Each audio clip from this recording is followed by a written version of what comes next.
Excellent. Welcome everyone to our next in our innovation series, Alternative Energies on Farm. It's lovely to have you. Thank you for making your way through the rain, and for those at home on Zoom, good choice to be at home on Zoom today. It's absolutely bucketing down here. So before we get started, we'll just do a quick health and safety briefing. I'm sure most of you have been here before, but if you haven't, it's important. Emergency exits, so the doors that are behind you, these glass doors are your emergency exits. Also the door in the corner here. We've got no drills planned for today, so if you hear a siren or you've got the Safe LU app and it noises off, it's the real deal. So please follow all instructions of Katie and myself, and we'll guide you to safety. In case of an emergency, earthquakes, as we all know, stop, cover, hold. Until the earthquake's over, and then our emergency evacuation point is just throughout. There's the main doors at the back here, on the grass outside of Lincoln Agritech. Bathrooms, just down the corridor and on the right-hand side. So down there and on the right-hand side. Excellent. And some housekeeping for those that are on Zoom. So the webinar will be recorded and be sent out to you around 72 hours after the event. Please use the Q&A function in Zoom rather than the live chat function. My lovely colleague Katie at the back will be monitoring all of your Q&As and will ask those on your behalf at the end of the event. And everyone's microphones and webcams are switched off, so you don't have to worry about that. Excellent. So if you don't know us, we are B-Link Innovation. We are part of Lincoln University. And we're all about innovating, collaborating and connecting, bringing people together to foster innovation in New Zealand primary industries. We've recently been part of a big event called the FFA Food, Fibre and Agritech Supernode, where we've brought a whole bunch of people together from throughout New Zealand to try and foster innovation in Canterbury. We're all about that. You'll see our events are regular and often, where we like to bring people together to enable people to share ideas and ensure that everyone knows what's happening, especially in the Lincoln precinct. We also have a co-working space, so if you're looking to collaborate, we've got a few of our tenants that are here today. Hiya. If you're looking for a space that you might want to work for the day or for a longer term, where you bring a lot of people together to work together, in our co-working space. So if you've got any questions about that, just yell out and one of the team will give you a tour of that too. Right, so today, alternative energies. It's well reported that nearly half of New Zealand's greenhouse gas emissions come from agriculture. Methane from livestock digestive systems is the main source of agriculture emissions, making up almost 3/4 of our overall agricultural emissions. Nitrous oxide from nitrogen added to soils is the next largest source, followed by manure management. Saving energy on farm does not relate to specific energy production units, but also in the efficiency of farming practices. Can a circular economy concept be implemented in the agricultural industry for more than just a value add? Can it provide opportunities for us to develop technologies required to also save the environment? Can a circular economy open up opportunities for farmers to diversify on farm? We have got 3 wonderful experts here today to share their perspectives on theory behind circular economies, new technologies available and how it can affect an end user and their day-to-day business opportunities. We are very lucky today. We've got 3 fantastic speakers. Before we get into it, if you are on social media and you hear anything from these 3 wonderful speakers that you'd like to share today, get on social, Innovation Series on Facebook, LinkedIn and Twitter as well. Got a couple of knocks there. It's probably from the wind or something. Hopefully from the wind or something.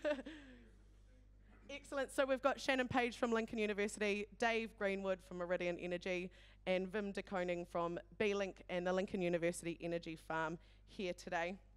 So just to introduce you, our first speaker, we have got Shannon Page. So Shannon Page is the Head of Environmental Department at Lincoln University. He researches and teaches in the area of transport and energy, with a focus on how transport and energy systems can be changed to achieve society's goals of reducing greenhouse gas emissions and meet the broader environmental objectives. Much of his research explores the feasible limits of new and emerging technology, either renewable energy resources or demand-side actions such as urban form and infrastructure change that reduce the need for fossil fuel consumption. So thank you very much, Shannon. We've got a clicker. Green button. Cool, so thanks very much. So I'm going to give just a general overview of some of the new and emerging energy technologies within the agricultural sector. So stuff that I'm going to cover, talk about some solar, wind, biogas digesters, some battery technology, and then towards the end some kind of new and emerging vehicle energy stuff. A lot of this is actually existing technology. It's actually been around for quite a long time, and it's actually been used on farm in very small amounts for quite a while. I guess the thing that's really changing though is the economics of a lot of this. So things like solar and batteries have seen really massive price drops in recent years. And the other thing that's obviously changing is increased attention to environmental constraints and how these technologies may play a role in reducing environmental impact of a range of farm activities. So if I start off with solar to get us going. So here's an example. This is in Winton. So it's a 50 kilowatt solar system on top of the dairy shed, providing around sort of 40 to 50% of the daytime load in this application. So I guess in solar is a place where we've seen massive price drops. So just to give you an idea of that, like a 3 kilowatt system, so for a residential application around 2008 was about $40,000. That's now dropped to around 8,000, maybe even less, 6,000 potentially. So this has made these applications quite economic in certain places. The other great thing with solar in an agricultural application is that it's really well aligned to the demand. Basically, for irrigation, for milking, a lot of this is summertime, daytime demand when solar is actually producing energy. This is quite the opposite for residential, when our demand is in the kind of the winter time and in the evenings, where solar isn't quite aligned. So in actual fact, yeah, solar for agriculture does make a lot of sense. And just a bit of a case study on that. Me and Vim supervised a student here at Lincoln who looked at the Lincoln Dairy Research Farm as a bit of a case study.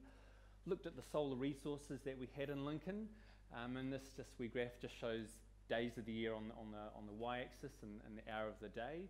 And you can see that, yeah, a lot of sunshine in the daytime in those summer months, not so much in the winter. But then you compare that to the load that dairy farm was looking at. So basically large amounts for irrigation, again, in those summer months. So again, just emphasising the fact why solar does actually align well with agricultural demands. The other reason on the economic side is that there are changes in electricity pricing. So Transpower's redoing the way the methodology they set pricing for transmission. Essentially a slightly more user-pay system, so users that are further away from the main grid, where the transmission lines are quite long, will pay higher prices, and those that are sort of closer to the main lines will pay lower prices. So again, may point to the fact that, yeah, may become economic, especially for those farms that are sort of far away from the transmission grid. On the environmental side of things, well, if you are replacing some, obviously, petrol diesel generator with renewable electricity, then obviously there's a saving in the CO2 being produced, so saving in greenhouse gas emissions. Replacing grid electricity, well, the grid is pre-renewable, right? It's 80, 85% renewable, so in some sense you're just replacing one renewable for another, especially in the summertime when the backup coal and stuff isn't really firing. So in the summertime, you're even higher renewable than that. However, I think this plays, it's still a real benefit in terms of the big national picture. So as New Zealand goes forward, we're going to be replacing a lot of our transport fuels and a lot of our heating fuels with renewable electricity. There's going to be a big increase in the amount of renewable energy needed to be generated. So this goes some way towards that. If you think this is, reducing some of the demand on the renewable grid, so that's freeing up some demand to replace some other fossil fuel somewhere else in the country. So part of the big picture solutions for going forward. And just a little example of that one. So here in Lincoln, we're all kept nice and warm and toasty at the moment with a lovely coal-fired boiler. That's being completely decommissioned within the next couple of years. So our whole campus is actually switching from coal to electricity heating. So we're putting on obviously solar panels, go some way towards providing some of that load. But again, if there's other farms like the energy farm producing some of their own electricity, freeing up that grid capacity to provide us with some heating. So in terms of solar, it's probably one of the biggest ones in terms of the most recent price drops, and it's starting to become economic in certain situations for agriculture. If we look at wind, wind's a little bit different. Unlike solar, not quite as scalable. Bigger is better, higher you go, more energy available. And in terms of location specific, it's a bit more location specific. High wind areas are a bit more rare in the country. So yeah, it really depends on where you are, whether this will can make sense economically. You need a pretty good windy spot and large wind turbines. So this is why bigger, better. This is why the big energy companies are going wind, because they can build big ones and it's much more economic for them to build a big wind farm rather than building solar. However, if you're looking at an off-grid application, then wind is essential, right? It really complements solar.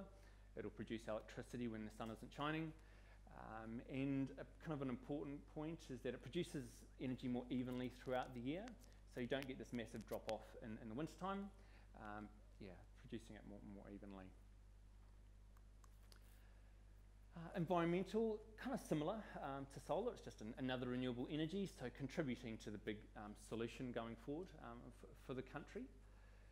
However, as it produces energy a bit more evenly throughout the year, kind of some slightly more beneficial to the nation perhaps. We need to produce more energy in the winter time as a nation. That's when our demand is biggest. So that kind of contributes a little bit more to solving that problem. Next one, so biogas digesters. So these were actually the time when we had most of these was around sort of the 80s, I think, and the whole oil crisis stuff. There was a lot of development about developing biodigesters on farm. That kind of has declined now, and there's just a handful around the country from what I can gather. So this one, farm in the Waikato, so dairy farm. So this is actually Neville and the other guys actually from NIWA doing some analysis of the biogas there. So the setup here is just basically we have an effluent pond that's sealed on the bottom and completely sealed on the top, preventing oxygen from getting into it, anaerobic digestion producing methane and carbon dioxide. So these are really applicable where you have a concentrated, large, significant amount of effluent. So sort of a large standard sort of dairy farm, because you're only looking at the effluent that comes off, obviously, the dairy shed itself. There's a really good one up in Taranaki of a pig farmer. So obviously they're housed, and he's using that biogas to produce, to run through a generator. And also house cows, right, where you can collect all of that effluent much more effectively. What do they use this for? So run it through a boiler, producing hot water, which can be used obviously for a dairy shed. The one up in Taranaki, running it through a combustion engine and a generator, so producing some electricity from that. It's about a 30 kilowatt system. In those situations, you might want to remove out the carbon dioxide and hydrogen sulfide. So it's produced naturally from the enzymes in the digester. But yeah, it can be relatively easily done with a sort of a water scrubber just to clean out those gases. So yeah, more versatile fuel. Another benefit of this one, there is some inherent sort of energy storage, right? You can sort of store up the gas a little bit during the day and then use it sort of at peak demand times, at the peak times when you need to run a generator. So a wee bit of a benefit there as well. I guess on the environmental side, and as was said at the beginning, for a dairy farm, for example, the big chunk of greenhouse gases obviously is the ruminants. Then you've got another chunk from the nitrous oxide from the pasture, and then another chunk from the manure effluent management. So this can really address that chunk of it. So basically, yeah, removing out the methane, converting it to carbon dioxide and reducing greenhouse gases that way. And then obviously utilisation of that gas. If you're putting it through a generator, you might be offsetting some sort of fossil fuel use as well. At the end product, the cleaned effluent, I guess, would go back on farm as well, and some slight benefits in terms of yeah, the content of that versus putting raw effluent on the farm. So I think one of the real challenges with a lot of this technology is this kind of matching up the supply with demand. So some of the research that's kind of going on is, can we actually change farm practices a little bit just to tweak them so that we're actually using energy when we have the energy available from either solar or wind or from a biogas digester. Obviously batteries or say a supercapacitor can help buffer that electricity, and this has seen considerable price drops as well over the recent years. Absolutely essential in off-grid applications, so storing up some of that electricity, but also may also play a role in grid-tied applications if, for example, the lines distribution had a capacity charge, so there's benefit in levelling out your load, reducing your cost, lines charge costs. Finally, last little thing. I've talked mostly about electricity and on-farm sort of running operation. Haven't talked much about the fossil fuel use for farm machinery and stuff. And that one's, I think, a wee bit more challenging. I mean, obviously there's potentially biofuels that could come through, but just a couple of interesting tidbits on this one. New Holland has prototyped a methane fuel tractor. So if I think about a biodigester case, producing methane, could this, I don't know, potentially run through a methane tractor? And in terms of electricity, John Deere's gone down the track of, believes electric is the way on tractor farm machinery. So the bottom one there is an autonomous, so battery vehicle. Top one's a tethered one, right? You might think, why do they tether it? Turns out you actually need a lot of energy to pack into a tractor, and it's really, really tough to do that battery-wise. You can do it for a light vehicle, okay. EVs are great on the road. They don't use much energy as once you get them up to speed. But yeah, tractor demands have a whole lot of energy that they need. So yeah, some challenges in that space, but potentially something going through. I think we really need these ones for the energy farms, and I think it'd be quite cool. All right, I'll leave it there. Cool. Keep it on.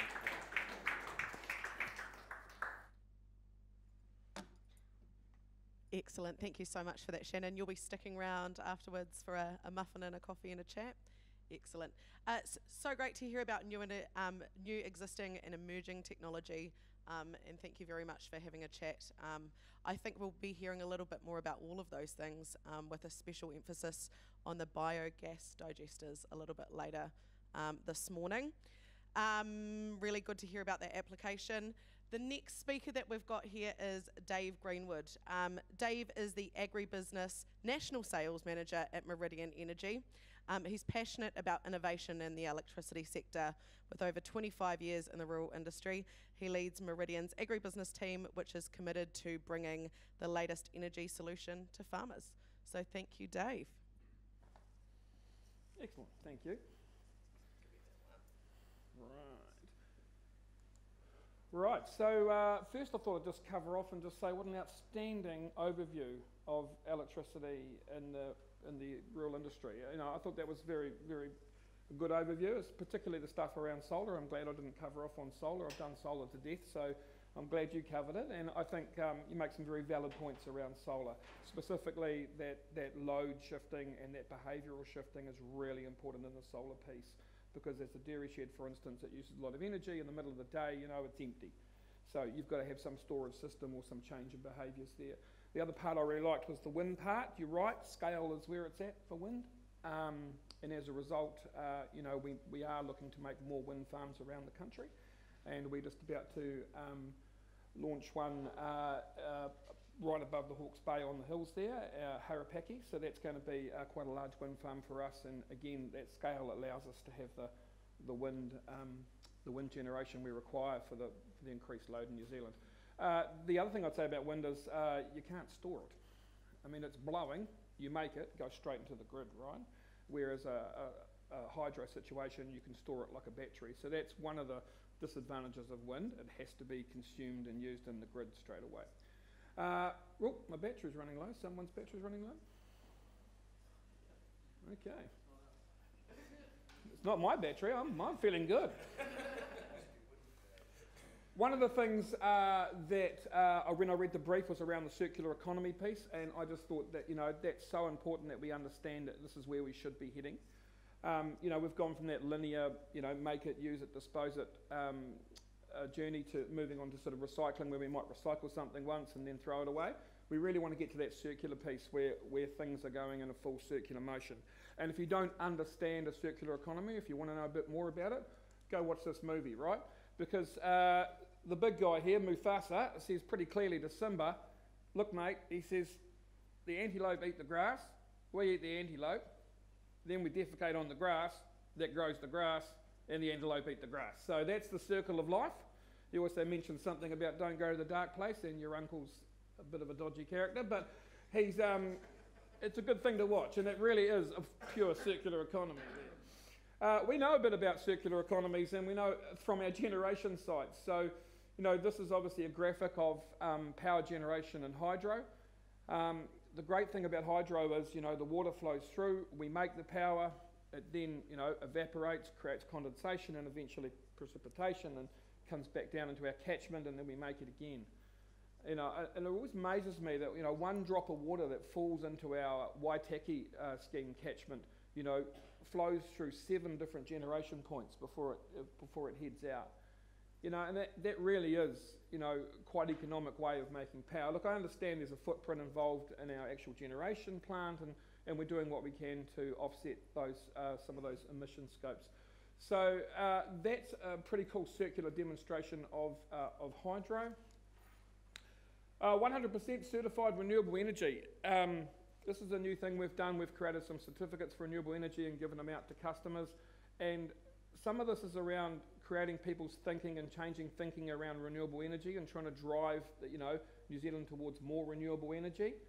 I think very much of our resources a bit like money. I think when you're young, you know, you throw your money around a bit, you know, maybe because you haven't got a wife and kids yet, but you throw your money around a bit, and then, you know, you get a bit older and you start valuing money a bit more, and then you get a bit closer to retirement and you think, geez, I need a lot more money to retire, and you start panicking a bit. Then you hit retirement and you realise, I've got no more money left, no income, I have to live off these reserves. And that's the way we should be thinking about our natural resources in the world, right? I think we've been through that youth stage where we've thrown it around a bit, and hopefully we're moving towards the other end of the spectrum where we're starting to think, oh, hold on, these are limited, it's going to run out. Let's actually think about how we use these resources in the world and how we can move to more of that circular piece. Alternative energy. So, yeah, we're not just about electricity. Off the back of the TY announcement that they were going to leave, Meridian has done some feasibility studies, and they're doing one now around hydrogen. So they're looking at that with Contact Energy. So Meridian and Contact are doing a joint venture there to look at the feasibility of creating a hydrogen plant, green hydrogen. One of the real benefits for us we see in this is the ability for us to ramp that up and down. So that gives us a real ability to create some movement in our generation for dry years. So when it's dry, we can ramp that plant down and sort of create that sort of energy availability. We haven't got that ability to do that now. So this is something we're looking into. You know, hydrogen Looks like that's shaping up to be something that may be really useful for heavy transport, things like that, you know, things that we're having trouble to electrify, I suppose. And also, the other day someone told me there's a barbecue somewhere in Canterbury that's running on hydrogen, so I don't know if I want to have a barbecue there, but sounds a bit dangerous. I flashbacks to the Hindenburg, but they tell me it's very, very safe. Look, I think making better decisions is really important, and this is, you touched on it before about changing behaviours on farm. This is sort of how we're doing our bit. We're trying to create better data streams and better information for farmers to make better decisions. Because we think, you know, it's a big boat, right, and to turn it's a slow job. So, you know, we think that having an influence in this space is really interesting, and we're seeing some behavioural changes on farm just off the back of some of the data we're supplying. So these particular graphs are part of our benchmarking model. So we benchmark, this is a dairy farm, this particular one, or a number of dairy farms, and we put that information in formats that the farmers can understand, you know, kgs per milk solids per kilowatt hours, and I think the other ones spend per cow. So, and they can see straight away some outliers and change some decision makings, and there's a quote there from a farmer that we took. So, you know, I think if we want to change things on farm and get them thinking differently, then I think it's really important that, you know, we're giving them the data to make those decisions. So that's something that we've been working on. We also do energy audits on farm to give them recommendations about, you know, capital investment or where they can save their energy as well. Electric vehicles, you touched on it before. So electric vehicles, you know, this is massive for us, and we honestly believe that, you know, this is going to be a huge ramp up for electric vehicles. And as part of that, you know, one thing we looked at, we realised, you know what, there isn't a lot of infrastructure in New Zealand, charging infrastructure, and it's a bit of a chicken and egg sort of situation, right? Where, you know, people are driving around in their cars going, well, I just don't see any chargers, I don't think I'll bother getting an EV yet. So Meridian's going to be owning and operating a charging network of 300 chargers around the country, and we're going to install those, and we're going to put the capital up for that, and we are currently making those negotiations now. We've installed a few here in Canterbury, and we're going to spread that network out. So the idea is you know, we are actively encouraging EV adoption, and I think it's a great program for us. You can see one of the chargers here on the right. And on the left there, there's a picture of an EV, and this is my rural team. So we put EVs into the Meridian fleet. We were the last ones to go, pretty reluctant because they do a lot of Ks, my team. They go out on farm, you know. They were pretty reluctant, to be honest. But now we've got them in these Konas. You know, they've got a better range. I think it's about roughly around 400 Ks range. You know, they're absolutely stoked with them, and I had to replace one the other day because we had a servicing issue, and I said, "Oh, just go rent a you know, a fossil fuel horrible burning machine," and she did, and she rang me up and she said, "Oh, we're not getting my EV back because this thing's terrible." I'm like, "Oh, that's a turnaround." So, you know, the electric cars have got a really good place, and you know, I had a guy the other day still pushing back on this and saying, "Oh, I'll put my petrol car up against your electric car every day of the week." And I said, "All right, I'll tell you what, we'll do your challenge. How about you go park in your garage with all your windows closed and your door shut and your driver's window open, start your car and run it for a couple of hours. I'll do the same, because after 2 hours I'll be bored and you'll be dead."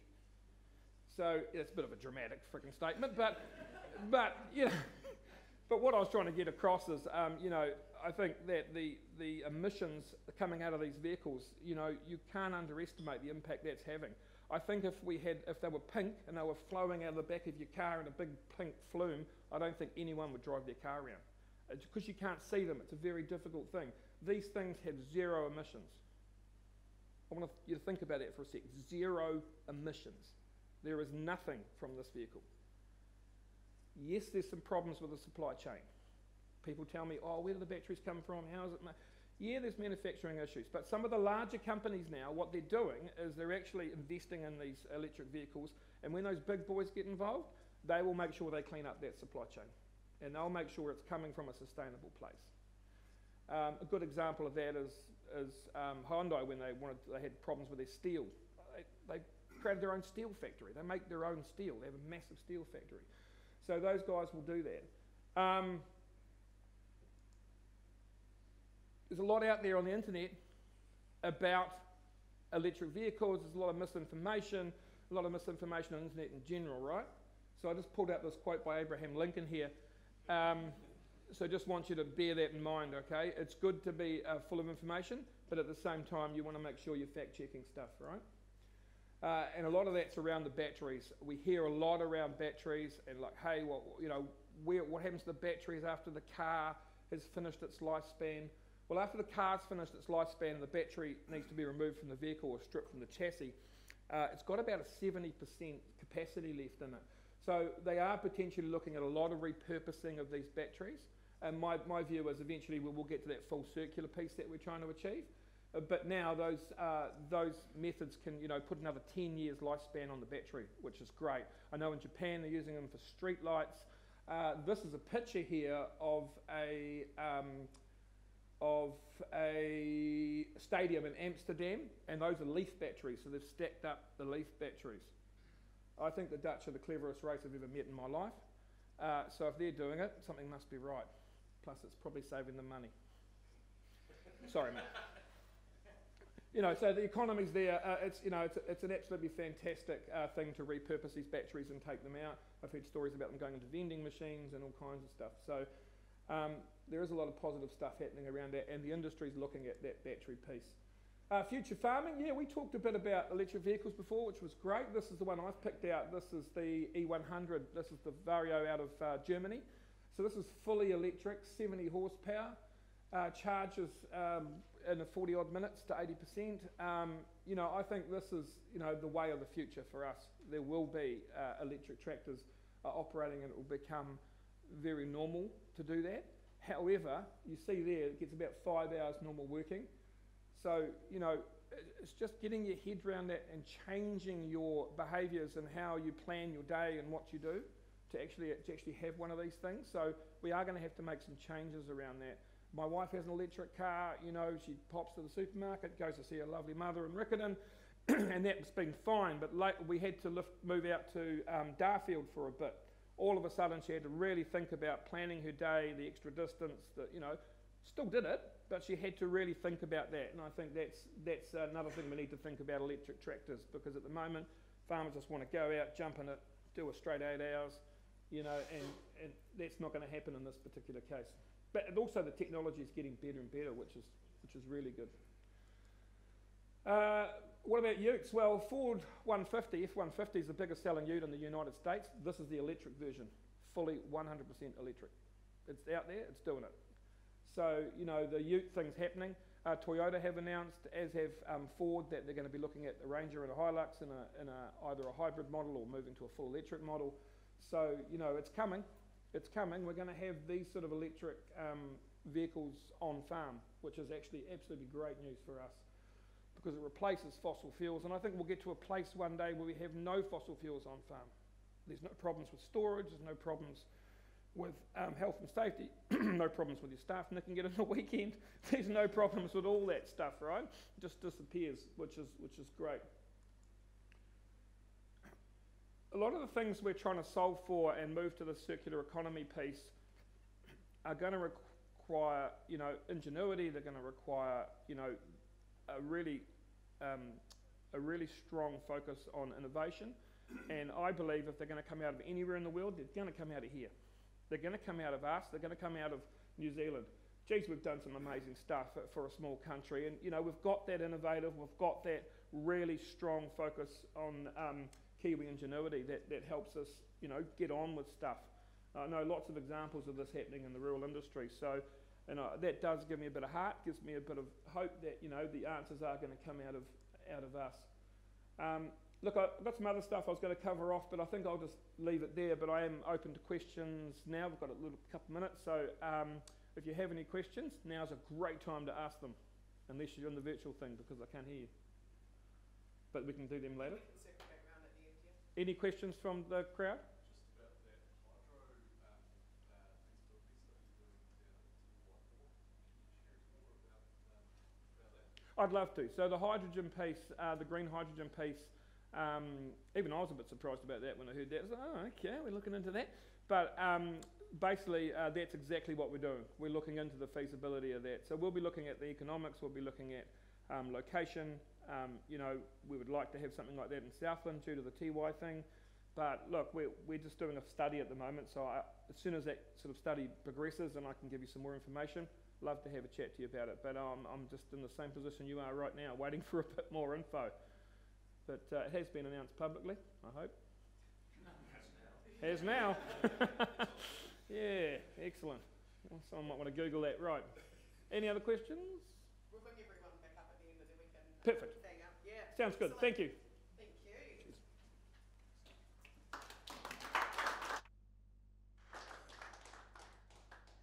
you. Excellent. Thank you so much for that. I think there was a couple of firsts in there. A joke about carbon monoxide poisoning. We haven't had one of those here yet. Nor have we had a reference to the Lion King. So both of those are appreciated. Really interested to hear about what happens out of that feasibility study. So hopefully we can have you back in a couple of months. Right, our next speaker, you may recognise him. Standing next to me, he is Wim de Koning, the co-founder of Lincoln University Energy Demonstration Farm. He's also the executive director here at B-Link Innovation, a course director at Lincoln University, and as well as a visiting professor at various international universities. He's a valued leader and creator within the sustainable agri-food industry space with extensive global experience in sales and marketing of FMCG for both human and animal nutrition. So I'll hand it over to you, Wim. Thank you very much, Julia. Welcome, everybody. Thank you very much for the introduction. If people ask me, Wim, what do you do? I basically tell them, well, I cause trouble. And I do that with luckily, a bunch of really talented colleagues and partners in that space. Alternative energy on farm. Shannon talked about different alternatives available.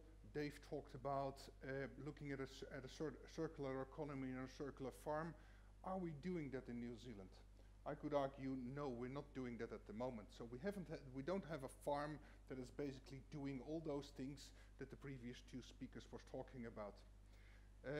So what we're gonna do here at Lincoln University, we're actually gonna build that farm. We're gonna build a circular farm.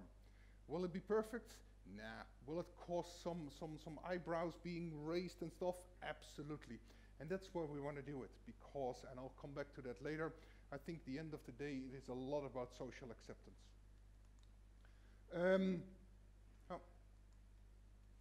This slide is a little bit all over the place because there's more text here somewhere.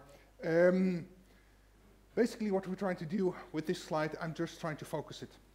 Trying to focus the problem and the potential solution. So we're faced with zero carbon legislation. We are faced with the climate change commission report, and we are faced with the infrastructure industry discussion document.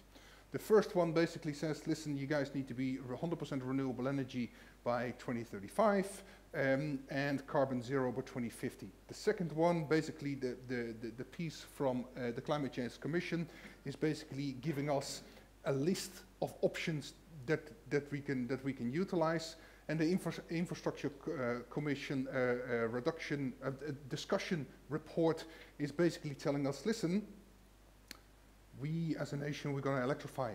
So we as a nation need to have about double the amount of electricity than we need right now. So please be aware that things will change. So if we're going to do that, and if we're actually going to create this circular farm or the circular economy, it needs to fit within that context. And it will be basically mimicking, as Dave said, the Lion King, right? So we'll be growing grass, we'll be feeding antelopes, etc., etc. But in order for us to get that, it requires a joint journey, because we can't do this alone. It can't be just a farmer doing this. It needs the CRIs, it needs the government, it needs the citizens of New Zealand to actually get on board. It also requires us doing things differently. And because we can't do what we do yesterday, so we need to change our behaviors as well. What are we going to do? is we're going to create a toolbox. And that toolbox basically gives us, hopefully, the aim is to create sustainable, feasible, and bankable solutions for the primary industry, and so that they can comply to the future legislation. How are we going to do this? Oh, I do apologize, everybody. These slides are all over the place. Basically, what we're going to do in the next 5 years, we're going to develop 3 things. One, we're going to develop the technology, and the previous speakers already said that technology is not really new because that technology is already existing in a lot of places. Solar, biodigesters, wind, it's already there. It's just not implemented here in New Zealand at scale. The second thing that we're going to do is we're actually going to look at farm systems, because should a pig farmer only farm pigs, or should they do something else? And of course, you could argue that the example that Shannon gave, pig farmer and biodigester, suddenly the pig farmer is not only producing wonderful pieces of meat, but he is also producing a combustible gas that can be sold. So suddenly that farmer already has two different products. So we're actually looking at different farm systems so we can get a diversified approach. The third thing that we're going to do is capability development, because we need to know for sure that everybody knows what they're talking about, and we're going to look this into the future. Making it real. Very fortunate to work with a lot of talented students, and so this is the farm that we're going to build, and we're going to go through it relatively quickly. This is what we call the microgrid. So this microgrid is basically a combination of solar, wind, and supercapacitors. And what we'll have here is we will actually power a commercial dairy farm. We actually try to establish this on a 200-hectare, 500 milking cow dairy farm here at Lincoln University. We will have supercapacitors to actually store some of our energy, and why supercapacitors? Well, supercapacitors don't really fit in cars, and they're really a nice, stable, stationary solution of energy storage. And of course, we have the combination of wind and solar. That's very much in line with what Shannon told us. At that moment in time, we have already diversified the dairy farm. We now have electricity, and we have milk solids. But then we're still stuck with the manure. So again, you see the little blue tractor here. That's of course the New Holland methane tractor. That they don't know yet that they need to deliver it to us. But basically, what we're going to do, we're going to put the manure into a biodigester. That biodigester can most probably not be powered up with only the manure of this dairy farm. Like Shannon already said, you need about 800 cows. We only have 400 cows. So in other words, we need to start working around with the community. We need to make sure that we get biomass from a local industry, a local community, so that we can actually fuel up the bio digesters. That's why these trucks are here, because they will actually be bringing biomass, and perhaps already taking away the methane gas as well. The other methane gas will actually stay on the farm, and what we're going to do is we're going to burn that, and we're going to heat a greenhouse. The beauty of burning methane is that I get CO2. This sounds really strange, but like CO2 is very valuable. I can actually pump that into my greenhouse, and as plants are still the most efficient way to actually convert that CO2 into something useful. So potentially I can actually go to the supermarket and start selling this carbon neutral cucumber, and actually start measuring what the consumer actually thinks of that. If I don't have a greenhouse, then but I do want to burn methane, I can start capturing CO2, because at the moment CO2 is also needed in the food industry here in New Zealand. So if we go 100% renewable and no more fossil fuels in 2050, we need to have a different source to get CO2 into the food industry. Of course, if we then harvested our cucumbers, then we're left with the plants. Well, the plants then are, we're gonna shred those, and of course we could feed them to the cows or whatever, but like we are trying to push boundaries here, so we're actually establishing a fish farm. And we're actually gonna give the waste out of the greenhouse into the fish farm. And with that, hopefully creating high value proteins for human consumption. Of course, these fish are not really clean, right? They digest and they put nutrients in the water. So what we're actually going to do with that water, we're actually going to put that water into an algae pond. And again, there we have different options. We can go for a food product, we can go for a feed product, but we can also go for a biofuel application. Then, after the algae are done with that water, we are not done with that water.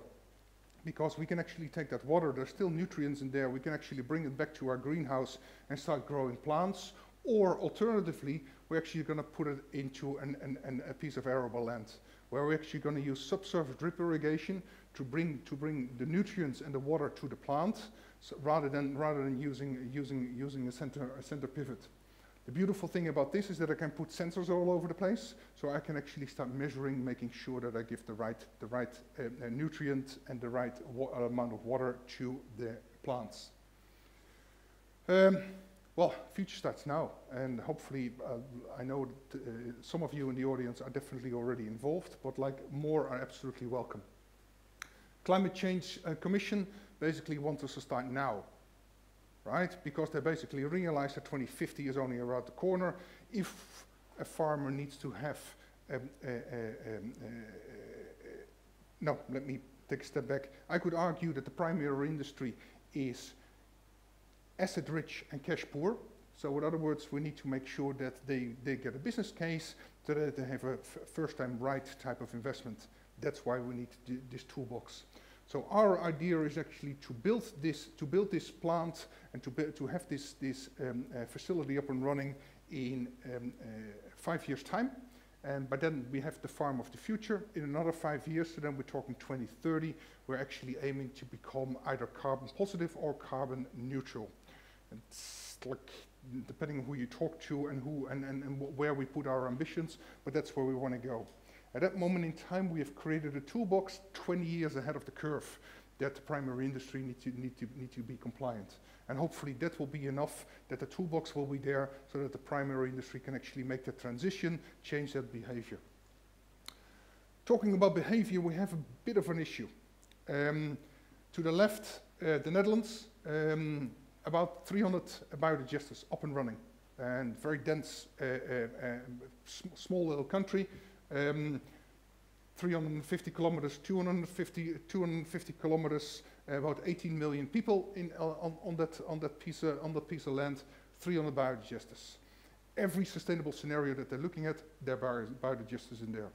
New Zealand, we're celebrating that we are going to build another one, right? So we're celebrating single successes, whereas in Europe, this technology is very much already part of the portfolio. The same, we talked about windmills, and both Dave and Shannon basically said, well, they have a place in our portfolio when it comes to energy. And of course, the beautiful thing is that farmers own land. They can actually utilize that land to start producing a new form of product from that land that could well be energy. Well, the problem is a little bit like Shannon said, higher is better, bigger is better. Well, that's when then suddenly local legislation comes in that said, no, 8 meters. And then of course, we have an issue because at 8 meters, I don't get a return of investment. So nobody will actually go there. So in other words, with these things, it's all about social acceptance. And with social acceptance, we have these three levers of the political acceptance, the market acceptance, and the community acceptance. So we need to start talking to each other, and we need to say, okay, what do we want to do? Because some people come to me and say, Wim, biodigesters, they explode. Well, they probably did about 30, 40 years ago. No longer, right? So, and again, when we talk about, oh, windmills, they're really noisy, again there, technology is progressing. We're thinking of doing different type, the industry is developing different type of windmills, but we are still stuck in yesterday with our opinions when it comes to alternative energies. So we need to create social acceptance with the zero carbon future and the compliance, because we're all law-abiding citizens, right? So whether we like it or not, 2050, we all need to be carbon neutral. So that's our driver. We have cultural, political, and ideological barriers. And so we need to start talking and working with these organizations to make sure that we break them down. Social acceptance is not a nice to have. Because if I think, well, I've everything ticked in the box, right? Talk to the neighbors, they're all fine. Talk to the local government, they're all fine. Everything, and then suddenly you have somebody jumping up and down, not in my backyard, and the whole project stops. Right? So social acceptance we need to have on all three levels, and it requires a shift of behavior. What we're doing here, we're actually going to build that toolbox. So Lincoln University is committed to actually build that toolbox. We're actually going to create that circular farm. Yes, we will have issues with gaining that social acceptance, but the cool thing is that if we actually will create that social acceptance by actually doing this, this will enable the primary industry to be on that journey to become carbon neutral in 2050. Thank you very much.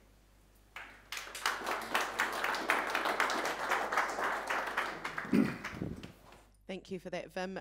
If anyone was lucky enough to head over to the BOMA New Zealand Agri Summit last week, there was a good conversation about the not in my backyard and social acceptance around this as well, which was fantastic. The energy farm has been a big part of both mine and Vim's and Katie's lives for quite some time now, and we're really excited to get this off the ground. And it's, I think, well overdue as well, so we can demonstrate what can be applicable and what sort of method it can be applicable across farms in Aotearoa. So pretty exciting stuff. Can't wait to get it going. Excellent. I'll ask all of our speakers to come to the front and take a seat, and we'll go to the audience and see if we've got any questions. And those on Zoom, if you've got anything, feel free to fire them through to Katie. Any questions to start with? Yeah, hello, my name's Philip. Biodigesters, there's a biodigester, is there not, at Bromley, harvesting gas and producing their own energy? Yes, there is. But you say there's no biodigesters in New Zealand? Oh no, they are. There are biodigesters in New Zealand, but we're still celebrating the single biodigesters, just by the mere fact that you already know that there is one in Bromley type of thing. Whereas if you look at countries like the Netherlands, in every sustainability scenario there is biodigesters in there. At the moment we are very much still looking at organic waste, and we're quite happy putting that into landfill, and which I think is a waste. The organic matter should not be going to landfill. So we need to have more biodigesters in New Zealand. They do harvest the methane from landfill as well in New Zealand, don't they? Yes, partly.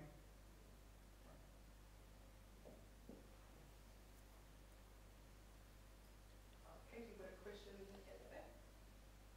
You want to pop your hand up again? Sorry. Yeah, hi, Brian here. I just want to know, sort of from your idea around this energy farm that you're producing, that from 2030 you're going to have a toolbox to look at.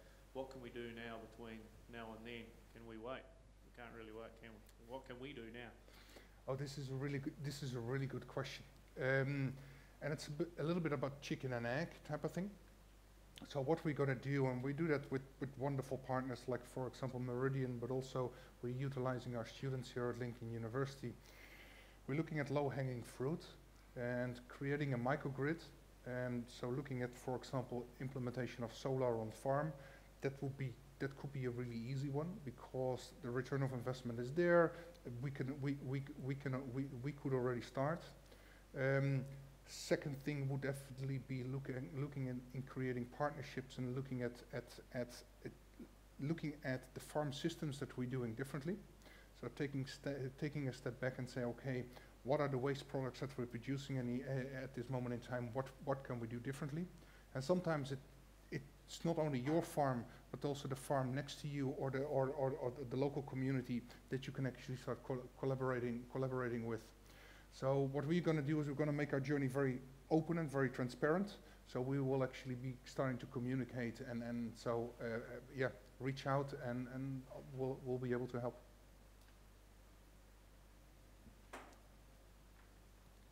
Question for Dave from Richard. The Climate Change Commission kind of didn't really seem to favour anything to do with new hydro. In fact, they were almost sort of, even though it was our fundamental building block for our sustainable energy at the moment, there's no real emphasis on more hydro. And I know we talk about other options, but why does hydro seem to be totally off the table when we're facing a huge challenge? Yeah, it's a very good question. So, hydro produces, a large amount of our energy, and it's in New Zealand, and it's a really good way to store energy. I mean, those lakes are basically batteries, right? So we've got a massive battery sitting there that we can turn on and off. In a dry year, obviously, it's challenging. But the creation of more hydro has just become more difficult as we've gone through, and trying to, build hydro in the current climate, I think, is so challenging that people have pushed that back.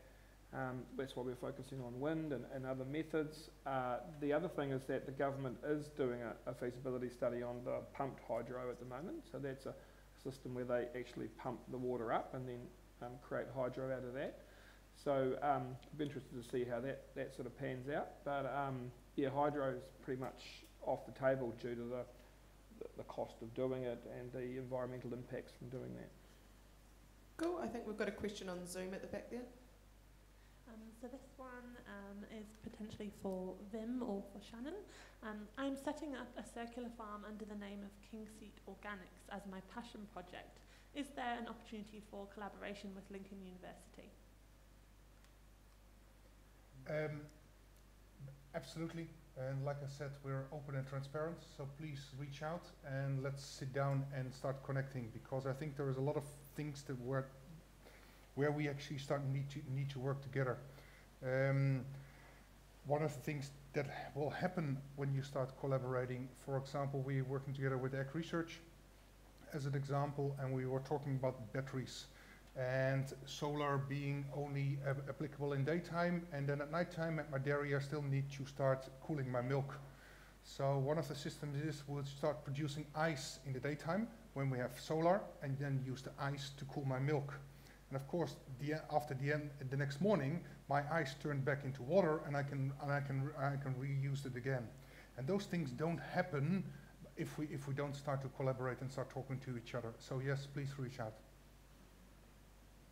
As Wim says as well, a lot of that technology is already sort of being used around the world in different places. I know in the UK they do a lot of ice banks, a lot of work with ice banks there. So, it's about pulling all that technology and putting it in one place and demonstrating that in an environment where someone can come and actually see it all happening. And I think it's a great concept. Excellent. Any other questions in the room there?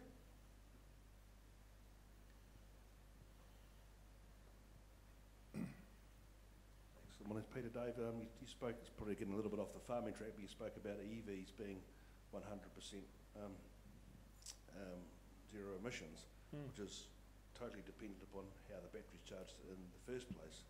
So a lot of discussion in New Zealand seems to me to conveniently ignore how we generate our electricity. And then also, one of the speakers said we're going to need to double our electricity production over the next period.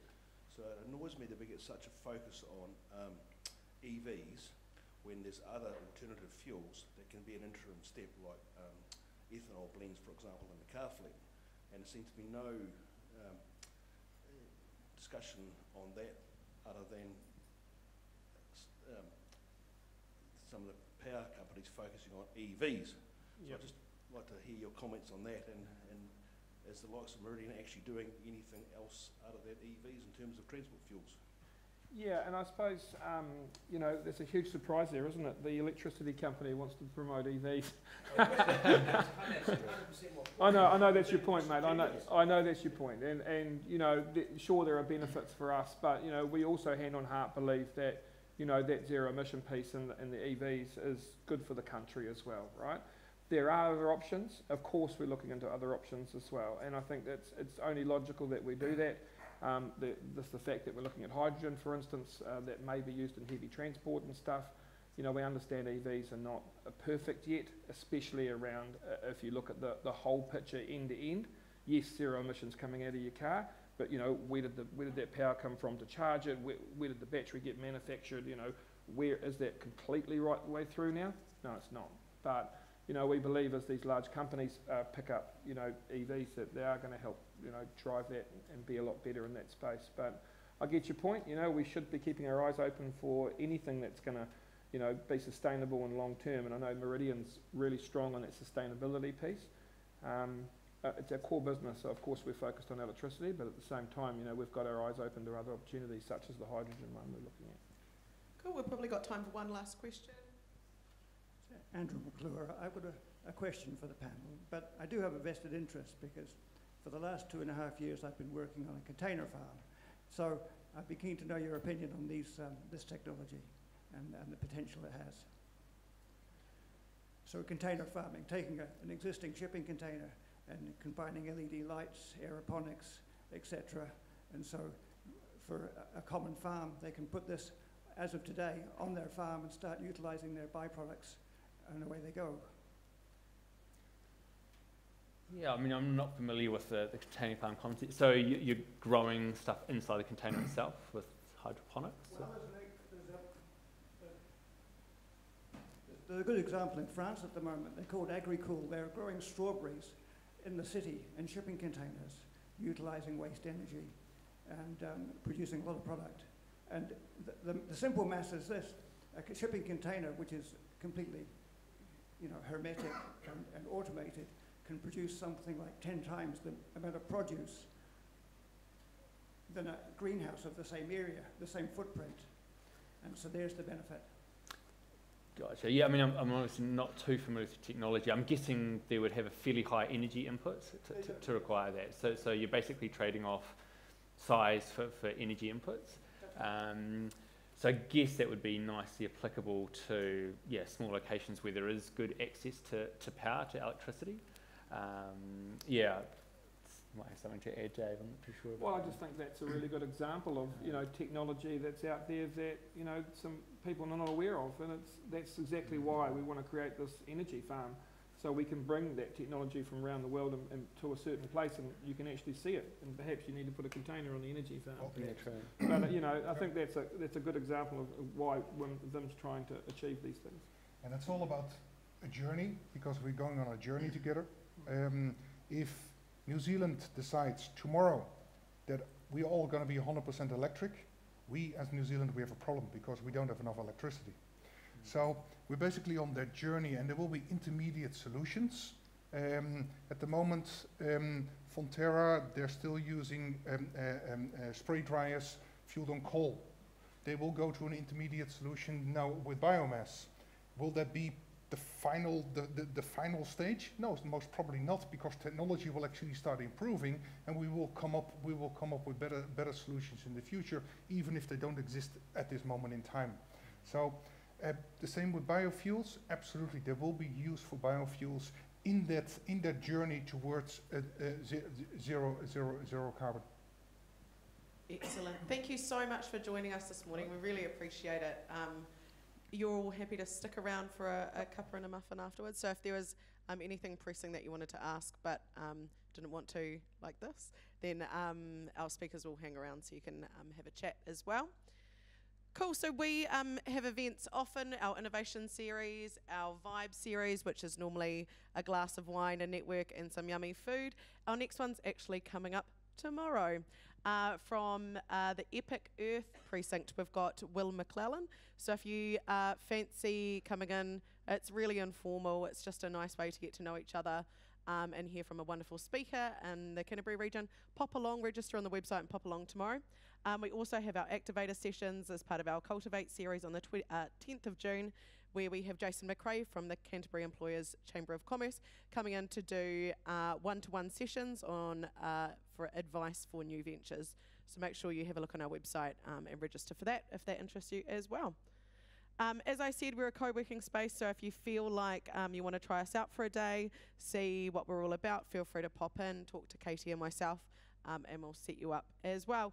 But a massive thank you to all of our speakers for coming along today. Shannon and Vim, I especially know it was a massive commute for you coming here, so I appreciate you coming. Dave, actually, thank you very much for coming through the rain.